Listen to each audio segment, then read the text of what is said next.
اندیشه میغلطه که این چی کسای. یک برادر داریم ایم جایره بلوغ،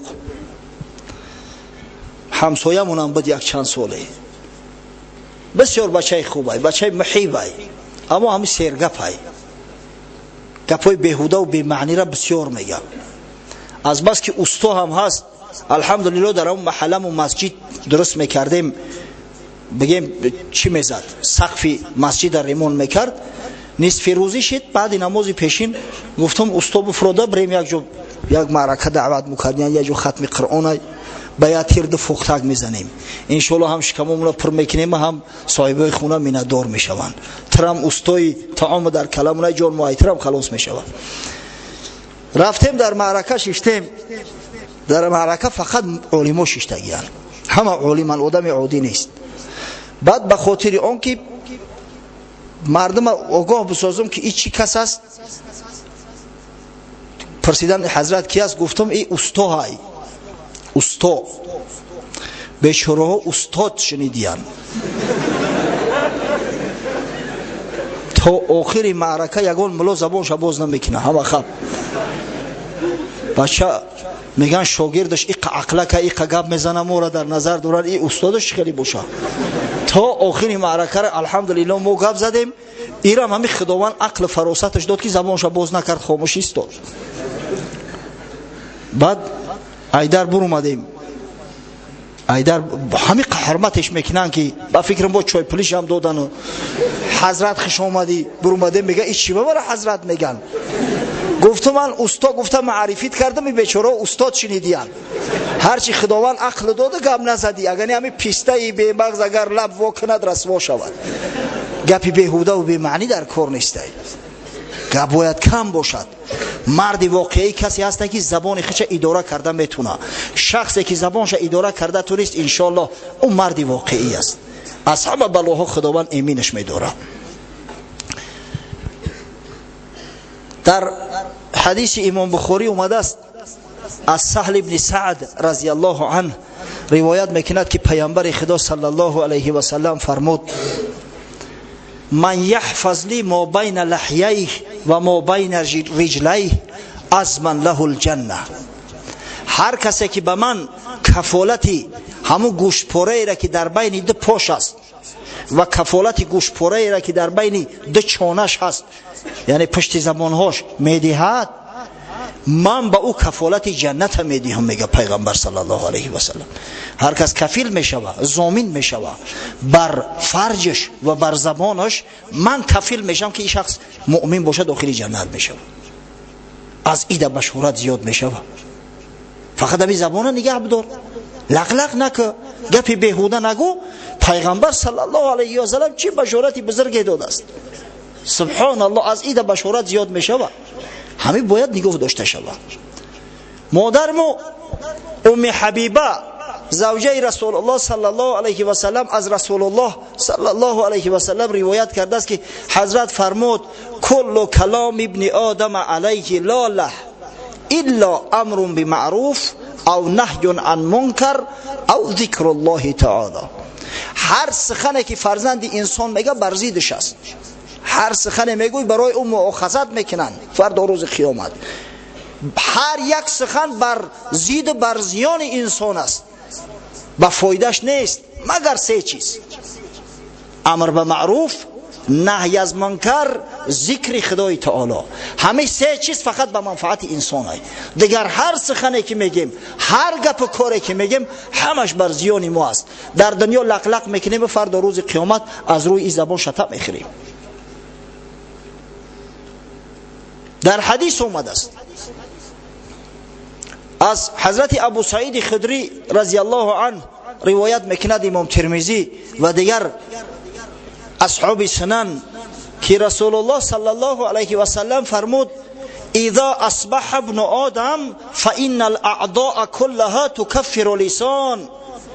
وقتی که فرزند آدم از خواب میخیزه، هر سحر تمام اعضای بدن، در بعض جا اومده است که پیشش زبان التجا میکنن، تواضع میکنن، در بعض روایات اومده است که زبان حکم به کفر میکنن، زبان مذمت میکنن.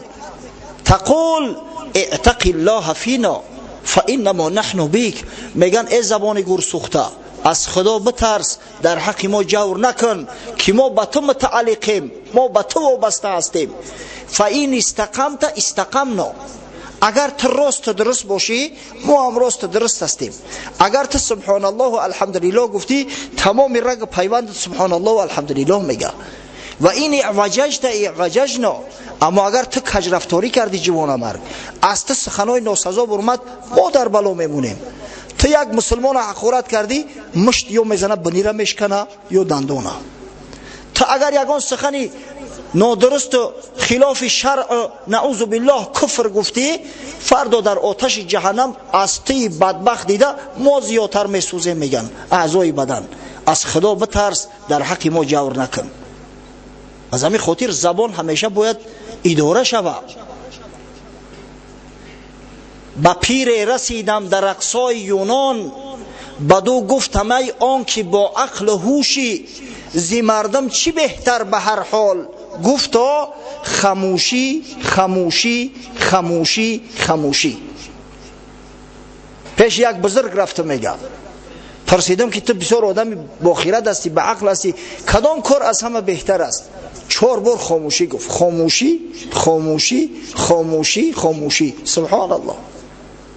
حضرت احنف ابن قیس، قصه احنف ابن قیس هم در جنگ جمل و هم در جنگ صفین برات بیان کرده بودیم. این سرور قبیله بنی سعد است، بسیار شخصی دانشمند بود، بسیار زیرک بود. همون شخصی که نزد حضرت علی اومد گفت یا امیرالمؤمنین، گفت مرا گفت از جانب خود حکم تعیین کن. لا اقل مورد حکم تعیین نمیکنی، شخصی دیم تعیین کن. اقلا گفت سیم تعیین کن، نمیگذارم که هیچ دشمن بر ضد دسیسه کنند. بسیار دانشمند بود، بسیار عاقل بود. در نزد حضرت معاویه همه جمع اومدگیان، احنف هم همونجا است. همه گپ میزنن. احنفی که از همه چرب زبان بود، شیرین بیان بود، خاموش تا آخر معرکه را لام نگفت است. بعد گفتن که یا احنف برای چی گپ نمیزنی؟ گفت اگر دروغ بگم ای خدا میترسم، اگر راست بگم ای شما. چی بگم؟ دروغ بگم ای خدا میترسم، راست بگم ای شما نمیفوره. بهترش خاموش بیستم. ببینه همه آدم ها را عقل دانش و فراستشون از کجا میدونن؟ از زبانشو. اول اندیشه میکنن بعد سخن میگن. او آدمی که اول سخن گفت بعد اندیشه کرد، وای به حالش که همیشه جانش در عذابه. او را هیچ وقت عاقل و خیرتمند نمیگن. حضرت هارون رشید رحمه الله یکی از پادشاه‌های اسلامی است، از بنی عباس، بسیار پادشاه بزرگ بود. پسرهایش که وقتی که 30 سالش به بزرگی رسیده بود باقی مانده بودند 2 نفر بود. هارون رشید دیگر پسرها هم داشت است، اما در وقت حیاتش از دنیا گذشتگیان. یکیش با نام امین، دوم با نام مأمون. شما تاریخ میخونه از این چیزا با خبره ان شاء الله. امین پسری سعیده زبیده بود، دختر عمک هارون رشید. دختری عمکش بود، محبوب ترین زنهای هارون رشید، سیده بغداد. مأمون دختر پسر یک کنیز بود. مادر مأمون رشید کنیزک بود، زن هارون رشید نمی، کنیزک هارون رشید، امی ولد. در ابتدا هارون رشید همو امین پسرش ولی عهد تعیین کرده بود که بعد وفات من امین ولی عهد است. اما بعدتر وقتی که هر دو بزرگ شدن حکمش ایواز کرد، مأمون جای خود ولی عهد تعیین کرد. سیده زبیده دختر عمکش وقتی شرید به غضب اومد، نزدش در اومد گفت چرا ظلم میکنی؟ اوی پسری من است. خب پسری من است، پسر یک کنیز بالاتر نباشد. گفت زنک پسری تا است، پسری من هم از دوستش میدارم، اما بنیادی ملک به عقل است. به عقل، ملک عقل آبادان میداره.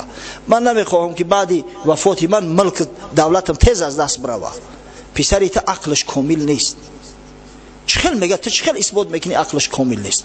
هر دش یک کتاب میخونن، در پیش یک معلم درس میگیرن، چخیل عقل ای کامل به دست ایش نی؟ گفت علم دیگر است، عقل دیگر. اگر بخوای گفت واضح اثباتت میکنم. گفت بسیار خوب.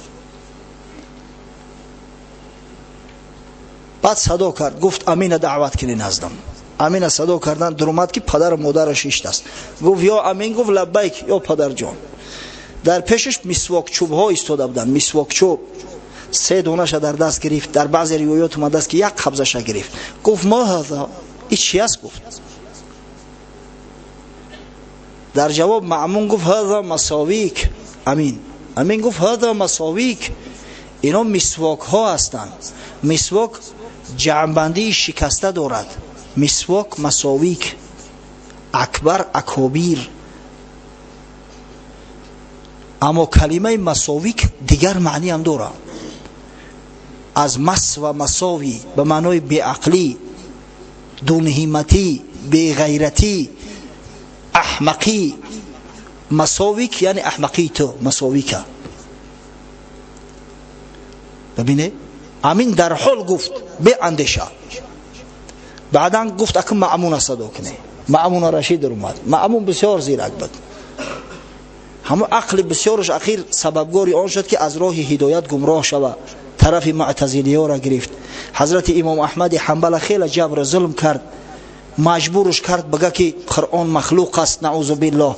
اما حضرت امام احمد حنبل هم که امام اهل سنت و الجماعه است، سالهای طولانی حبس شکنجه را به ذمه گرفت، اما به زبان نگفت که قرآن مخلوق است. گفت قرآن کلام خدا است، صفت خدا است، مخلوق شده نمیتونه.